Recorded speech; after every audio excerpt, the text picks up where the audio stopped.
Meus irmãos e minhas irmãs, meus amigos e minhas amigas, paz e bem para todos. Queremos agradecer ao nosso Deus por mais uma oportunidade feliz em que, por meio deste canal, nós temos o privilégio de transmitir a sua gloriosa palavra. O Evangelho da libertação. Não podemos recuar. É o tempo propício para que nós possamos levar o Evangelho a todas as partes do mundo. Se há um momento em que a humanidade precisa do Evangelho, é este momento.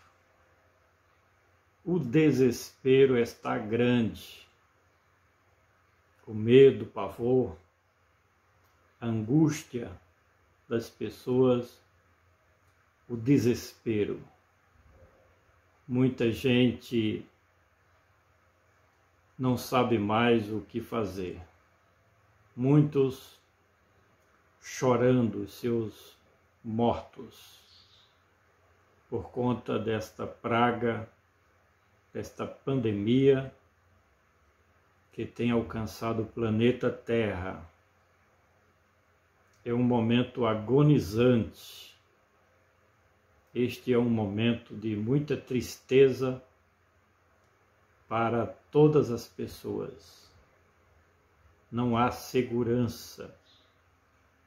As pessoas estão tendo problemas psicológicos, sentimentais, por conta da falta de esperança. A medicina faz a sua parte, a ciência também, mas com o andar da carruagem não se vê ainda a solução para a mortandade, para os centros de saúde que estão lotados, os hospitais. E é muito triste. As pessoas estão de mãos atadas. E podemos dizer que neste mundo não há mais esperança. Para todos os lados que você olha, não existe firmeza. O chão é movediço. As esperanças se esgotaram. O dinheiro já não resolve mais tudo. Não há esperança neste mundo. E por que pregar o Evangelho? Porque o Evangelho mostra justamente a esperança. Todos aqueles que confiam em Deus podem sonhar com um futuro melhor. Não aqui na terra, mas nas mansões celestiais. Por isso que nós insistimos em dizer que este é o momento para nós pregarmos o Evangelho, porque no mundo não há esperança. As principais potências econômicas do mundo estão abaladas. Governantes poderosíssimos, com suas instituições, não sabem o que fazer. Está instalado o verdadeiro caos, com a confusão entre as lideranças, não somente do nosso país, mas de todo o mundo. Estão atônitos aqueles que ocupam os principais cargos de lideranças políticas das nações do nosso país estão numa verdadeira guerra, sem se entenderem, não se unem para alcançar os mesmos objetivos. Por quê? Porque o mundo entrou no caos. Repito, não há esperança para o mundo, não adianta. Tudo aquilo que Deus já prescreveu, já determinou, há de ter o seu fiel cumprimento. Nós dizemos sempre que chega o dia da cobrança. A conta chega mais cedo ou mais tarde. O mundo teve a sua oportunidade diante de Deus. A justiça divina chegou para a humanidade, não só para o nosso querido Brasil, mas para a humanidade. O que está acontecendo é apenas um experimento do que há de acontecer no futuro. É uma pequena amostra do furor de Deus, da ira de Deus, da justiça de Deus. E ninguém venha dizer que Deus está sendo injusto. Não. Ele é o Criador de todas as coisas. É o Todo-Poderoso que domina em cima nos céus e embaixo na terra.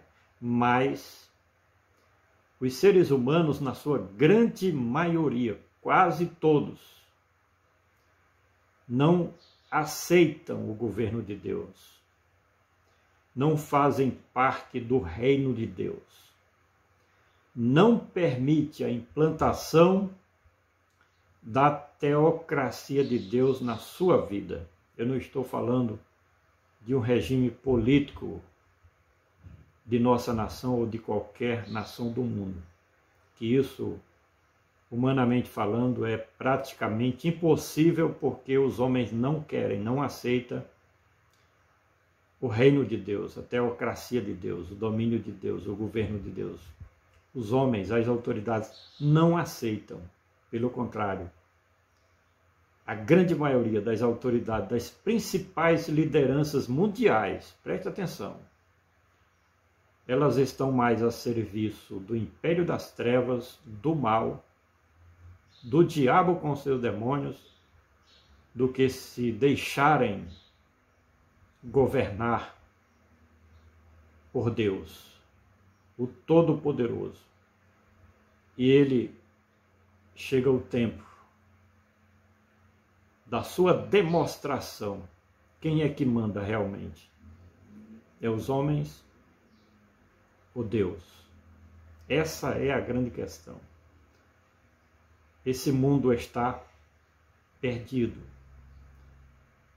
Uma das coisas que gerava esperança para a humanidade, para a sociedade, para o cidadão de bem, era a justiça. Não tem mais. Não tem mais. O que vale hoje é quem tem mais recursos para gastar com bons advogados e reverter o quadro em que, com comprovação de que homens poderosos, corruptos, completamente levado e dominado pela corrupção, condenados nas várias instâncias da justiça, e de repente o sistema absolve, e o cidadão de bem fica perguntando: onde é que há injustiça? Se houve a comprovação de condenações, primeira instância, segunda instância, terceira instância, última instância, instâncias superiores, juízes, promotores, a Polícia Federal, a investigação, e de repente nada vale, volta a estaca zero. O que é isso? É que naquilo que havia esperança para o cidadão de bem, a justiça não existe. O que existe é o jogo de interesses, é o domínio econômico, é o domínio de poder aqui na Terra. Os homens fazendo como bem entendem. Existem autoridades que se acham deuses, fazem o que quer, e Deus olhando. Só que chega o dia que Deus se levanta do seu trono e diz: quem manda sou eu, tem que ser como eu quero. E existe sim a nulidade dos atos humanos para prevalecer a soberana vontade do nosso Deus. Eu estava aqui meditando hoje pela manhã a bondade de Deus em que Ele enviou o seu Filho para buscar e salvar o que se havia perdido. Quando o caos prevalecia na história da humanidade, inclusive na história de Israel, Deus enviou o seu Filho Jesus. Não vai ser diferente neste momento de caos para a humanidade. Não vai ser diferente. Quando Deus vê que não tem jeito, que os seres humanos estão completamente corrompidos, a justiça corrompida, então Deus entra em ação para defender o seu povo aqui na terra. Vai ser justamente o que vai acontecer por esses dias. Deus, mais uma vez, vai mandar o seu Filho, vai enviar o seu Filho Jesus para tirar deste mundo a sua igreja, os remidos, os salvos, aqueles que buscam as coisas de Deus em primeiro lugar, aqueles que dão prioridade em viver para Deus e não para o mundo, e não para as trevas, e não para o diabo com seus demônios. Estamos comentando, segundo Tessalonicenses, do versículo 7 ao 10, onde o apóstolo Paulo, nos seus ensinamentos, transmite uma mensagem de esperança para aqueles que foram comprados com o precioso sangue do Cordeiro de Deus que tira o pecado do mundo.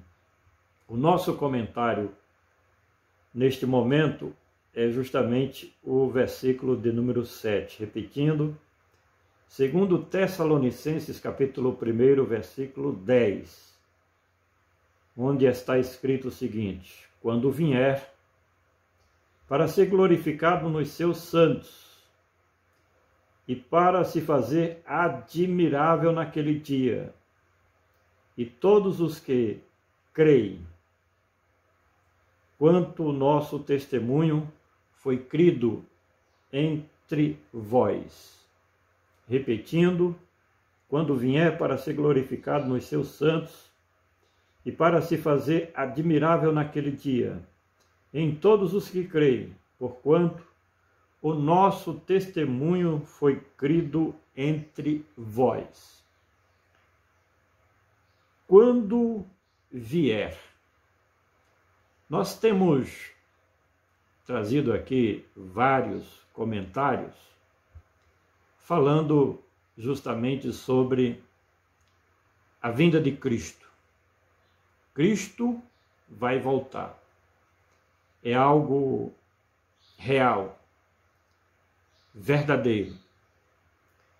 As pessoas talvez já não acreditem mais, porque já se passaram mais de 2000 anos da história, da nova história, da nova era, a era cristã. E ele ainda não voltou. Mas ele não voltou porque não chegou o tempo de Deus. Porém agora, como nunca antes, está sinalizado de que o Senhor Jesus não tardará. Mais um pouquinho de tempo e o que há de vir virá e não tardará. Talvez o mundo já não espere mais esse retorno bendito de Cristo, mas a igreja remida do Senhor Jesus está aguardando. Eu digo mundo porque nesta primeira etapa da vinda de Cristo, a próxima, ele não virá para o mundo, ele virá para os seus remidos, para todos aqueles que têm o coração voltado para as coisas de Deus, que têm a sua mente, o seu pensamento voltado para as coisas que são de cima. A sua promessa da parte de Cristo está de pé. Ele nos prometeu que vai voltar para a sua igreja. E a Bíblia fala sobre muitos sinais, acontecimentos, que demarca justamente o momento que antecede a volta gloriosa do Cordeiro de Deus. Quem conhece as Escrituras Sagradas sabem que as profecias que dizem respeito à escatologia, elas estão se cumprindo cabalmente. E uma delas é justamente pragas, doenças, enfermidades. Justamente o que está acontecendo. Fala também sobre fome. Eu digo que esse problema da pandemia não somente vai atingir por meio do coronavírus a vida das pessoas, mas daqui para frente teremos outras consequências terríveis, horríveis, avassaladoras. Sabe por quê? Porque o fechamento da economia, do setor produtivo, vai promover desemprego em massa. E com isso vem a fome assolando nas grandes cidades, nas grandes metrópoles. Já é perceptível que pessoas que perdem o seu emprego atingem diretamente a estrutura familiar. Por quê? Porque grande parte das pessoas que moram nas grandes metrópoles pagam aluguel. Se não tem emprego, serão despejados e irão morar nas ruas. E morador de rua dificilmente tem oportunidade de emprego e não voltam mais. Vem a destruição da família. As potências econômicas, governamentais, não têm como resolver o problema de todas as pessoas. Então as consequências serão cada vez mais piores.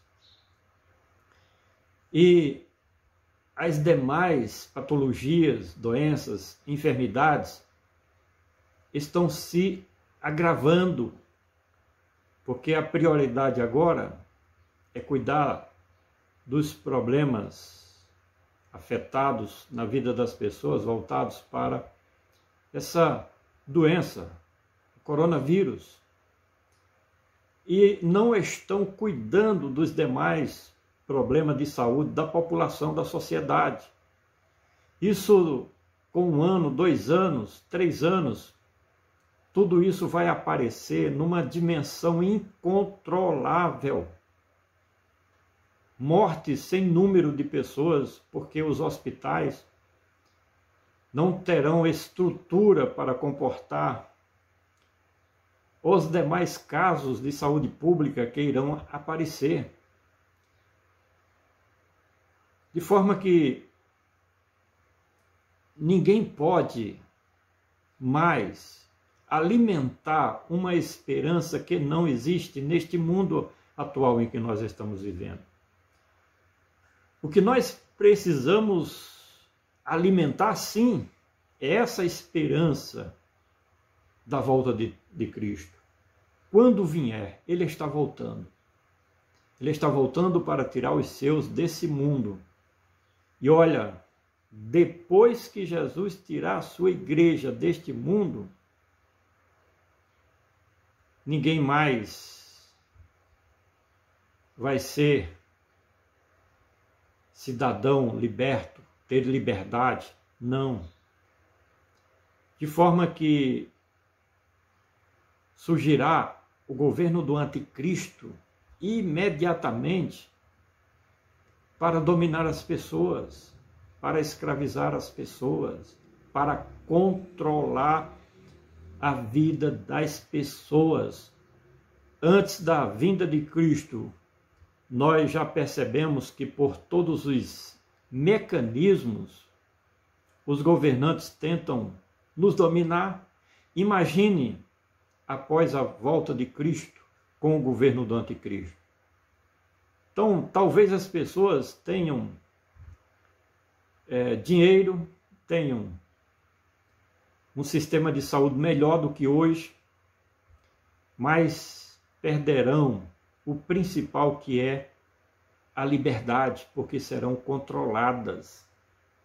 Quem conhece as Sagradas Escrituras, o livro do Apocalipse, sabe que o governo do anticristo vai fazer um censo mundial para saber quem é aliado a ele, ao anticristo. Imagine uma pessoa ser aliada ao diabo, a Satanás, ao anticristo.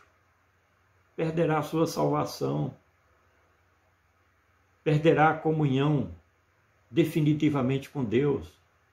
E aqueles que não forem aliados do anticristo serão perseguidos, serão presos. O livro do Apocalipse diz que não pode comprar nem vender. Controle total e absoluto do anticristo sobre a vida das pessoas. Que vida será essa? Eu não quero estar aqui. Eu peço muito a Deus para que quando Cristo voltar para buscar a sua igreja, eu possa, não porque mereço, mas pela misericórdia, pela graça de Deus, pelo amor de Deus, pela sua compaixão, pelo seu perdão, eu possa participar, porque o que vai acontecer são coisas terríveis. Quando vier para ser glorificado nos seus santos, essa mensagem tanto vai se cumprir na primeira etapa da vinda de Cristo, quanto na segunda etapa. Por quê? Porque ele vai ser glorificado nos seus santos, nos seus remidos, naqueles que são justificados por Cristo. Porque são esses que irão, na primeira etapa da sua vinda, participar do arrebatamento. E na segunda etapa, como que Cristo vai ser glorificado nos seus santos? É que a Bíblia diz, os estudiosos mais profundos da escatologia afirmam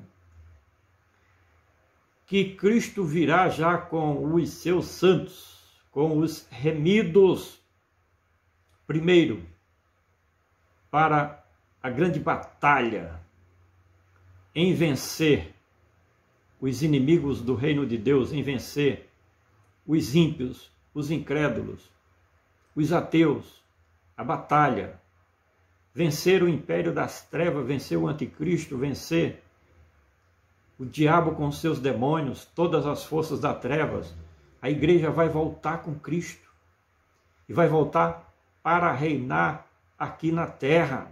Hoje, o cristão verdadeiro muitas vezes não tem valor diante da sociedade, mas este vai ser visto como uma autoridade aqui na terra, pessoas de grande valor, pessoas preciosas, porque estarão no reino de Cristo, ocupando os principais cargos de um governo de justiça, que será o governo de Cristo. Cristo vai reinar durante 1000 anos sobre o planeta Terra. De forma que esta palavra, ela é real e diz, para ser glorificado nos seus santos. O Senhor Jesus vai honrar todos aqueles, tanto na sua próxima vinda, na primeira etapa, como na segunda etapa, em que Cristo vai mostrar quem são os verdadeiros salvos e remidos pelo seu precioso sangue. Cristo vai honrar essas pessoas.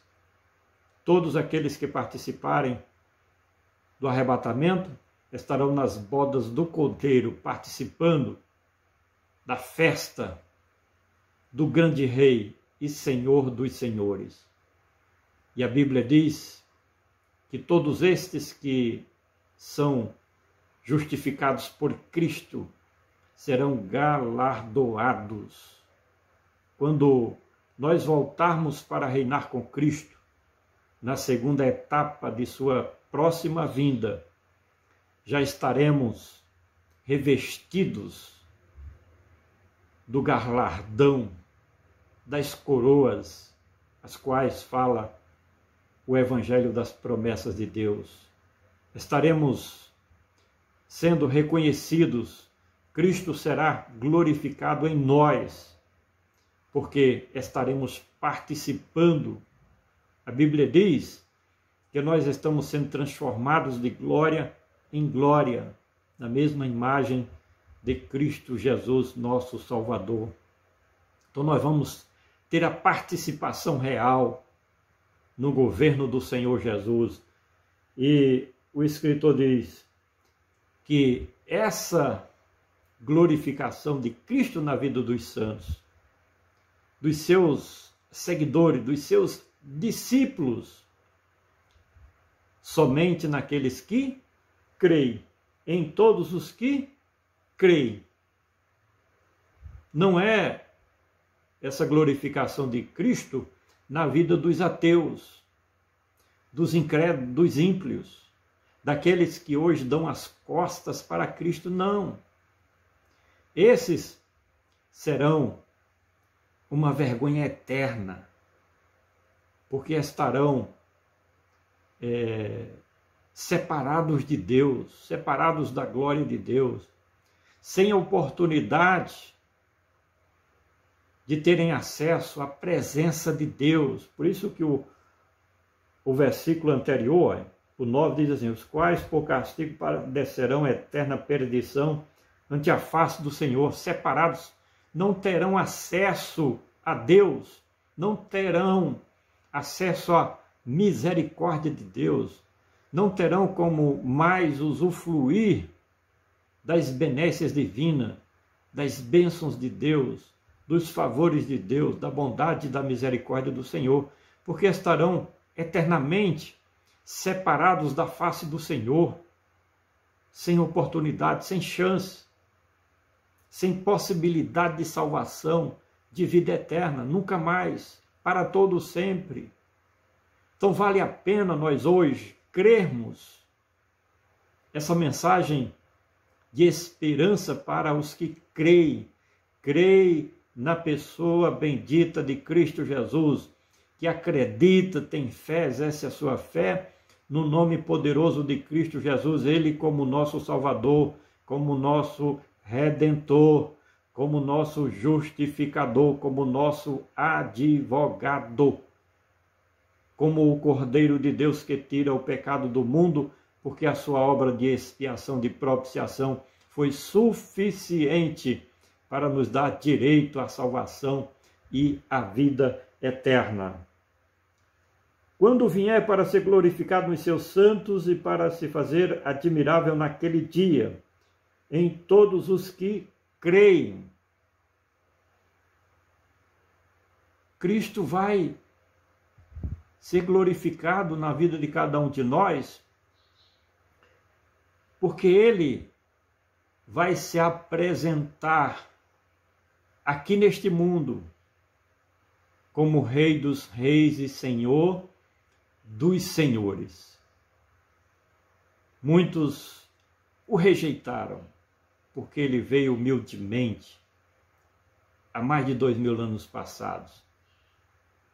Rejeitaram porque era uma pessoa simples, humilde, sem aparências, sem poder econômico, financeiro, poder político, sem influência.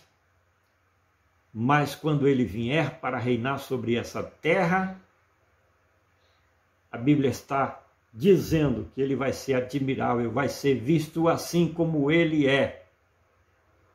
Não mais como cordeiro, mas como leão da tribo de Judá, juiz dos vivos e dos mortos, rei soberano que haverá de reinar sobre todo o mundo. Ele vai ser admirável assim como ele está, poderoso, assentado à destra de Deus nas maiores alturas. Não acreditam, os incrédulos, os ímpios, os ateus não acreditam na realidade deste Cristo poderosíssimo que está revestido da glória de Deus Pai.